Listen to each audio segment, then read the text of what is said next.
नमस्कार. आज मी बनवणार आहे मस्त झणझणीत आणि चमचमीत फरसाणची आमटी. रोज-रोज त्याच भाज्या खाऊन तुम्हाला कंटाळा आला असेल किंवा मग घरामध्ये कुठलीही भाजी नसेल, तर तुम्ही ही आमटी नक्की करून बघा. खूप मस्त होते. चला तर मग सुरुवात करूया रेसिपीला. इथे मी एक मोठी वाटी फरसाण घेतलेला आहे. एक 4 बोटा एवढा खोबऱ्याचा तुकडा, त्याचे तुकडे करून घेतलेले आहेत आणि अद्रक, लसूण आणि हा मध्यम आकाराचा कांदा आहे. हा आपल्याला मोठाड असा कट करून घ्यायचा आहे. जास्त बारीक कट करायचं नाही, कारण आपल्याला याची पेस्टच बनवायची आहे. त्यामुळे इथे मी मोठाड असा कांदा कट करून घेते. अद्रक लसूण म्हटला तर मग 10-12 लसणाच्या पाकळ्या आहेत आणि 2 अद्रकीचे तुकडे आहेत. ते आपण आज या भाजीमध्ये वापरणार आहोत. आता इथेच एक मध्यम आकाराचा टोमॅटो घेतलेला आहे. तोही टोमॅटो आपल्याला चांगला मस्त बारीक असा कट करून घ्यायचा आहे. टोमॅटो मोठाड कट करायचं नाही, किंवा मग तुम्ही टोमॅटोही मोठाड कट करून कांद्यासोबतच परतून घेऊ शकता, परंतु थोडीशी चव बदलते.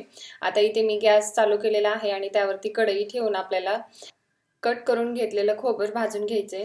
खोबर इथे तुम्ही कट करण्यापेक्षा खिसूनही घेऊ शकता, म्हणजे पटकन असं भाजलं जातं. आता इथे तुम्ही बघू शकता खोबर बऱ्यापैकी म्हणजे थोडंफार भाजलं गेलेलं आहे. यामध्येच आपल्याला 2 चमचे धने टाकून घ्यायचे आणि तेही चांगले आपल्याला वास सुटेपर्यंत परतवून घ्यायचे. जर तुमच्याकडे धने असतील तर तुम्ही आवर्जून टाकून बघा, भाजीला खूप चव मस्त येते. आता हे भाजून झालेलं आहे, मी काढून घेते आणि त्याच कढईमध्ये जो आपण कांदा कट करून ठेवलेला होता तोही परतून घ्यायचे. धन्याऐवजी तुम्ही इथे धने पावडरही वापरू शकता. कांद्याला सुरुवातीला 2-3 मिनिटं असंच परतून घ्यायचे, म्हणजेच कांद्यातील थोडासा ओलसरपणा कमी झाला की त्यामध्ये आपल्याला 1 चमचा तेल टाकून हा कांदा चांगला लालसर रंगावरती परतवून घ्यायचे. कांदा अर्धा निम्मा परतला गेला की त्यामध्येच आपल्याला अद्रक आणि लसूण टाकून घ्यायचे आणि तेही कांद्यासोबत आपल्याला चांगलंसं परतून घ्यायचे. आता इथे तुम्ही बघू शकता कांदा चांगला लालसर रंगावरती परतून झालेला आहे. इथे मी गॅस बंद करून देते आणि जे आपण अगोदर खोबर आणि लसूण धणे भाजून घेतलेले होते ते वाटून घ्यायचे.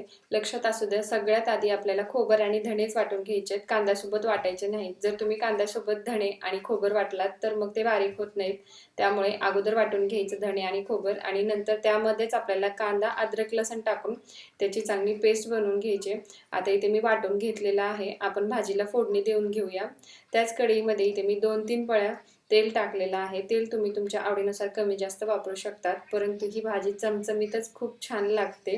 आता इथे मी तेल गरम झालेलं होतं आणि त्यामध्ये 1 चमचा मोहरी, 1 चमचा जिरे टाकून घेतलेले आहेत. जिरे मोहरी व्यवस्थित तडतडली गेली की त्यामध्ये जी वाटून घेतलेली पेस्ट होती आपण ती टाकून घ्यायची आणि ही चांगली आपल्याला थोडीशी लालसर होईपर्यंत परतवून घ्यायची.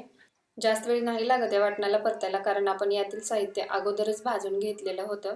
आता इथे 4 मिनिटं झालेले होते आणि वाटण आपलं चांगलं मस्त असं परतून झालेलं आहे आणि इकडेच मी दुसऱ्या गॅसवरती पाणी गरम करायला ठेवलेलं होतं भाजीमध्ये टाकण्यासाठी.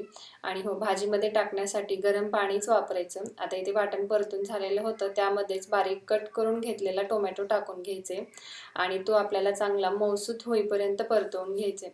टोमॅटो पटकन असा मऊसूत व्हावा यासाठी यामध्ये 1 चमचा मीठ टाकून घ्यायचे आणि त्यावरती झाकण ठेवून 2-4 मिनिटं चांगलं वाफवून घ्यायचे, म्हणजे मग टोमॅटो पटकन असा मऊसूत होतो. तुम्ही बघू शकता आता इथे टोमॅटो दाबलं की पटकन असा मऊसूत होते. अशा पद्धतीनेच आपल्याला टोमॅटो वाफवून घ्यायचे या वाटणामध्ये आणि चांगला मस्त असा मऊ करून घ्यायचे. आता इथे मी हा टोमॅटो चांगला मॅश करून घेतलेला आहे. यामध्ये आपण काही मसाले टाकून घेऊया. सगळ्यात आधी आपण इथे लाल तिखट टाकून घेणार आहे 1 चमचा. 1 चमचा काळं तिखट आहे. साठवणीतलं काळं तिखट आहे. तुमच्याकडे नसेल तर फक्त लाल तिखट टाकलात तरी चालेल. अर्धा चमचा मटण मसाला टाकलेला आहे इथे मी. तुम्ही याऐवजी गरम मसालाही वापरू शकता.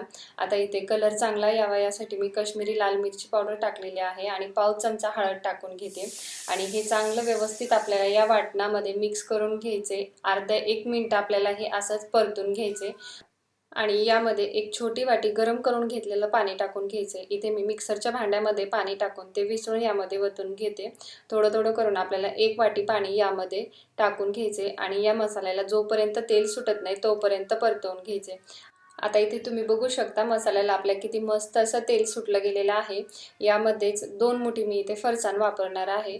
वाटीने म्हटलं तर 1 छोटी वाटी फरसाण इथे मी टाकून घेते आणि ते व्यवस्थित या वाटणामध्ये या मसाल्यामध्ये मिक्स करून घ्यायचे आणि नंतर लागेल असं यामध्ये पाणी टाकून घ्यायचे.